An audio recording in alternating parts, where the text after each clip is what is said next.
코로나 위중증 환자 수가 사흘 연속 최고치를 경신했습니다. 올 연말 신규 확진자 10,000명을 넘기고 사망자도 하루 100명에 이를 수 있다는 암울한 분석까지 나왔죠. 청소년 방역 패스 도입 논란, 어제도 저희가 다뤘지만 역시 뜨거운 상황입니다.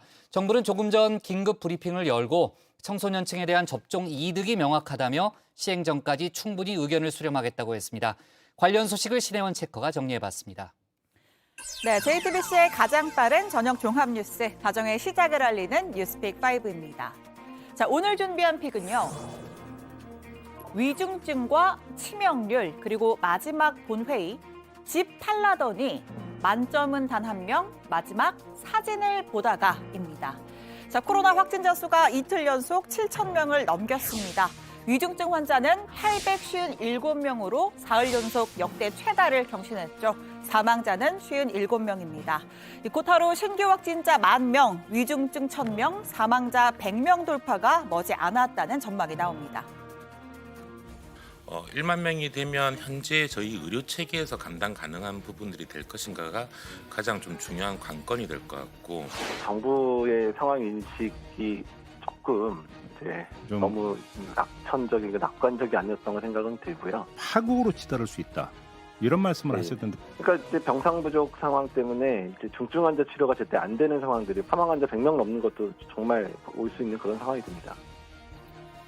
네, 정부의 코로나 수리 모델링 TF가 발표한 예측 보고서에 따르면 올 연말 확진자 10,000명 돌파 시나리오는 기정사실화된 분위기입니다. 문제는 위중증에 이르는 중증화율, 그리고 사망에 이르는 치명률인데요. 병증 환자는 재택치료로 관리할 수 있지만 중환자가 늘면 의료 현장의 부담이 더 커질 수밖에 없습니다. 정부는 일상 회복의 근거였던 중증화율을 잘못 계산했다고도 시인했습니다. 중증화율이 당초 가정했던 1.6%보다는 다소 높이 2%에서 2.5% 내외에서 지금 발생을 하고 있어서 상당히 많은 의료적 조정들이 좀 추가로 필요할 것이라고 보고 있는 중입니다. 정부는 지난달 위드 코로나를 선포했습니다. 그 어떤 준비도 하지 못했습니다.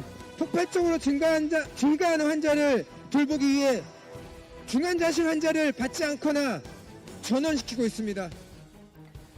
국제 통계 사이트인 아워월드인 데이터에 따르면요. 우리나라의 코로나19 치명률은 지난 7월 0.1%대에서 5개월 만에 1.42%까지 14배나 뛰어 올랐습니다. OECD 38개국 가운데 9위고요. 세계 평균인 1.41%보다 높습니다. 미국을 제외한 주요 선진국들이 모두 1% 이하로 떨어진 것과는 대조적인데요. 방역당국은 특단의 조치를 검토하고 있다고 밝혔습니다. 추가 접종이 지금 필요하잖아요. 60세 이상의 그 접종률이 아직 좀 미진한 상태예요. 3주 정도 보고 있거든요. 그 사이에 정말 우리 국민들이 이동이라든지 만남 이런 걸 좀 자제를 해주셔야 될 것 같아요. 자, 이런 가운데 청소년 방역 패스를 둘러싼 논란 뜨겁습니다. 질병관리청과 교육부 앞에선 방역 패스에 반대하는 전국 학부모 단체 연합 등 60개가 넘는 단체의 시위가 줄을 이었는데요.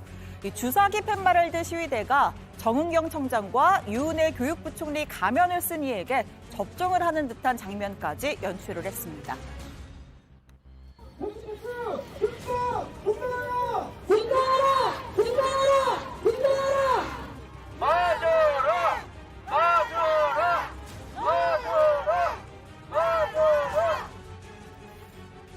반면에 정부는 청소년층 백신 접종의 이득이 명확하다라는 입장입니다. 반대 여론을 논란 질병청이 긴급 특집 브리핑까지 열었습니다. 접종의 이득이 명확히 확인되고 있습니다. 청소년 접종을 강력하게 권고합니다. 청소년의 접종자 이상 반응 신고율은 약 0.28%로 19세 이상 성인보다는 낮은 신고율을 보여주고 있습니다. 네, 해외에서도요, 미국과 유럽 등 소아 청소년을 대상으로 한 백신 접종 이루어지고 있습니다. 세계보건기구도 12세 이상 고위험군에 대한 예방접종 권고합니다. 다만 접종을 권장하는 것과 강제하는 것은 다르죠. 이 청소년 방역 패스는 사실상의 강제이기 때문에 받아들일 수가 없다는 겁니다. 혹은 몇십 년 후에 어떤 방식으로 우리 몸의 부작용으로 돌아올지 모르기 때문에 18세 이하는 자유롭게 선택권을 주는 듯 했으나 불과 2달이 안 되어서 갑자기 내년 2월 1일부터 청소년도 백신 방역 패스 적용 대상이 된다는 것이 너무 이해가 되지 않습니다. 사실상 강제 접종이나 다름없습니다. 상황이 달라지면서 다른 결정으로 되는 경우들이 굉장히 많죠. 항상 죄송하던 마음을 가지고 있고요. 네, 청소년 방역 패스 반대 국민청원 벌써 33만 명 이상의 동의를 받았습니다. 또 고3 학생 452명이 방역 패스가 위헌이라는 헌법소원 침판을 청구하겠다고 했는데요. 학원과 독서실 출입 제한으로 기본적인 학습권이 침해당한다면서 부작용 보상이 없는 상황에서 백신 접종을 강제하는 건 국가에 의한 폭력이라는 주장입니다. 자, 우리나라는 세계에서 손꼽힐 정도로 높은 백신 접종률 보이고 있습니다. 부작용 우려를 불식시키는데 조금 더 심혈을 기울였다면 성인과 마찬가지로 청소년들의 자발적 접종률도 충분히 높일 수 있었다는 지적이 나옵니다. 12, 17세 접종자에서 아나필락시스는 총 12건이 발생하였고 현재는 모두 회복하였습니다. 또한 연령이 낮아질수록 이상 반응 신고 비율도 낮아지는 경향입니다. 학부모님들의 불안과 우려를 잘 알기에 교육계, 의료계와 함께 안전한 접종에 더욱 만전을 기하겠습니다.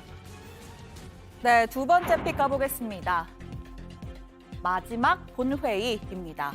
오늘 오후 2시 올해 정기국회 마지막 본회의가 열렸습니다. 총 111건의 법안이 국회 문턱을 넘었거나 넘기를 대기 중인데요. 어떤 것들이 있는지 살펴보겠습니다.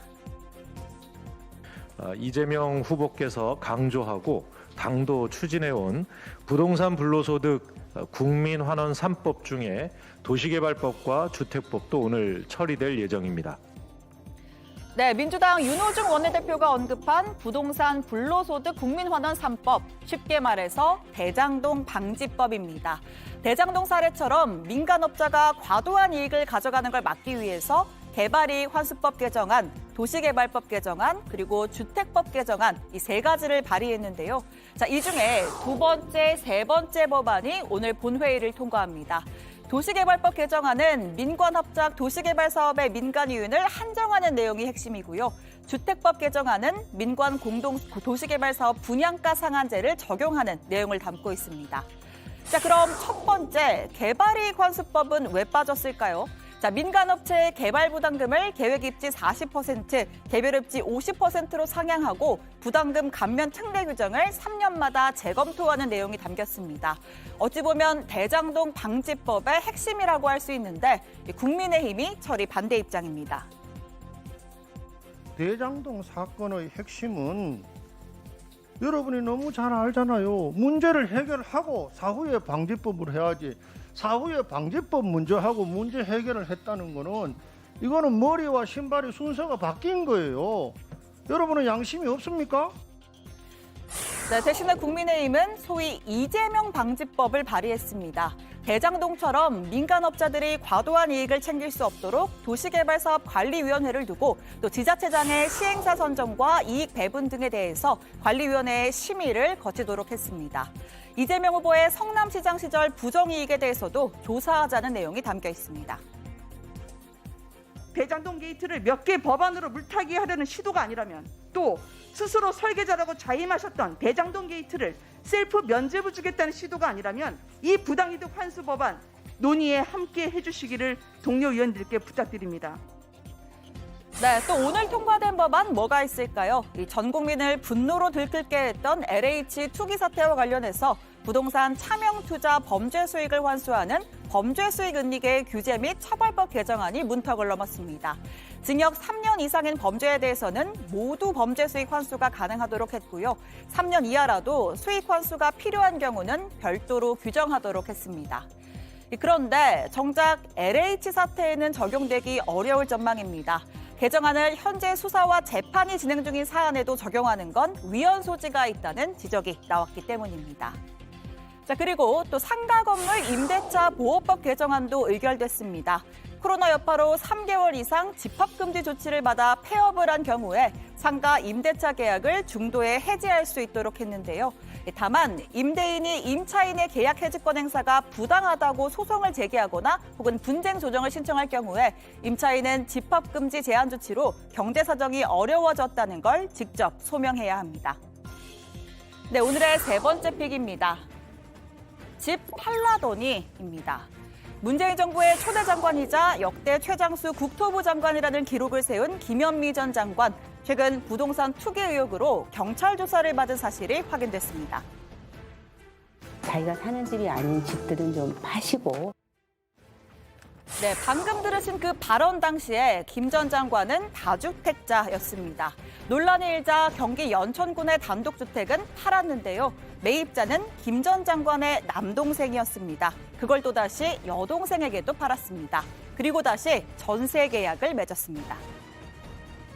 다른 사람의 집을 팔면 그 집을 우리가 쓸 수가 없다니까. 우리 남편이 그 집을 그 서재로 쓰기 위해서 명의신탁일 가능성이 있다는 게 전문가들의 의견인데. 우리는 이제 그 집을 세를 얻었죠. 세를 전세를 해서 우리가 계속 쓰는 거고. 네, 앞선 시민단체는 김현미 전 장관을 부패방지 권익위법 및 농지법 위반 등의 혐의로 고발했습니다. 현재 피의자 신분으로 입건된 사람 김 전 장관과 남편 그리고 동생 2명 등 총 4명입니다. 네, 오늘의 네 번째 픽, 만점은 단 1명입니다.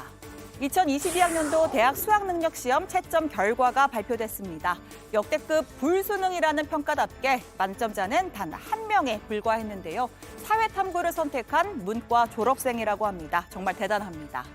자, 다정회에서도 직접 풀어봤던 국어, 특히 국어의 변별력이 매우 높았고요. 수학에서는 문과와 이과의 격차가 크게 벌어져서 문과생들의 수능 최저 등급 확보가 어려울 것으로 예상됩니다. 절대평가인 영어 영역에서 1등급을 따는 수험생 비율은 6.5%, 지난해의 절반으로 줄었습니다. 네, 오늘의 마지막 픽입니다. 사진을 보다가입니다. 트럼프 전 미국 대통령이 자신의 임기 중 성과를 담은 사진첩을 출간했습니다. 제목은 우리가 함께한 여정이고요. 가격이 74.99달러, 트럼프 전 대통령 사인이 든 건 229.99달러입니다. 대략 27만 원 정도 될 것 같습니다. 북한 김정은 위원장과의 추억도 가득 담겨 있습니다. 사진을 보다가 반쪽을 찢어서 지금 우리처럼 반쪽을 찢어서 난 남자답게 그렇게 널 잊고 싶어서 사진을 찢어버렸어. 혼자서도 잘해낼 거라고 난 너 없이도 잘해낼 수 있을 거라고. 만약 네가 딴 사람 만나면 행복을 빌어줄 거라고. 난 너 없이도 네, 기억이 새록새록합니다. 김정은 위원장과의 사진 옆에는 친필 메모도 곁들였습니다.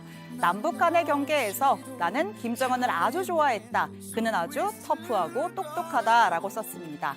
또 미국의 대선이 조작되지 않았다면 우리는 지금쯤 북한과의 합의를 이뤘을 것이다. 자신의 대북 정책을 추켜 세웠는데요. 트럼프 전 대통령 최근에 우리는 다시 위대해질 것이라면서 차기 대선 출마까지 시사를 했습니다. 네, 목요일의 뉴스픽은 여기까지입니다. 들어가서 원픽도 꼽아보죠. 뉴스픽 5였습니다.